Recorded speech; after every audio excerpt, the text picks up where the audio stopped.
আপনার খামার থেকে যদি আপনি প্রত্যাশিতভাবে লাভ না করতে পারেন, তাহলে আপনার খামার তো একসময় ডগে উঠবে। তাই আসেন জেনে নেই কিভাবে আমরা খামার থেকে অধিক লাভ করতে পারি।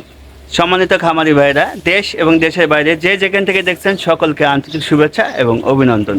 ছাগলের খামার থেকে কিভাবে দ্রুত লাভ করব বা কিভাবে আমাদের খামারটাকে আগের দিকে নিয়ে যাব, এই বিষয় নিয়ে কাকা আলোচনা করবে। আসলে আমরা যদি আমাদের খামারটাকে সুন্দরভাবে ব্যবস্থাপনার মাধ্যমে যদি আমরা সঠিক জায়গায় না নিতে পারি, তাহলে কিন্তু খামার থেকে অধিক লাভ করা অনেক কষ্টসাধ্য। সেক্ষেত্রে আমি আজকে সংক্ষেপে দুটো বিষয় আলোচনা করব, আপনারা মন দিয়ে শুনবেন। আর হ্যাঁ, এই সম্পর্কিত তথ্যবহুল বিভিন্ন তথ্য পেতে অবশ্যই আমাদের চ্যানেলে সাথে থাকবেন। প্রথম হলো, আমি যেটা বলবো, ঔষধ খরচ বা চিকিৎসা খরচ। আপনি ভাবেন আপনার খামারে একটা ডাক্তার ভিজিট করলেই 400 বা 500 টাকা দেওয়া লাগে। আপনি বলেন যে আপনার ছাগলের 10টা ছাগল থাকলেও কিন্তু একদিনে 500 টাকা খাবার খরচ থাকে না। সেই জন্য আমাদেরকে কি করতে হবে?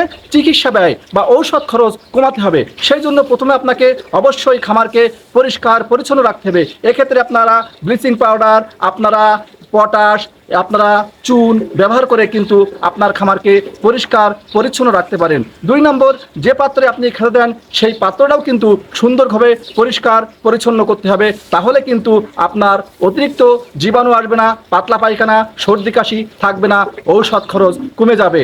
3 নম্বর যেটা হলো যে আমরা অনেক প্রাকৃতিক ঔষধ ব্যবহার করতে পারি, যেগুলো খরচ নেই। এগুলো ব্যবহার করলে কিন্তু আমাদের ঔষধ খরচ থাকবে না।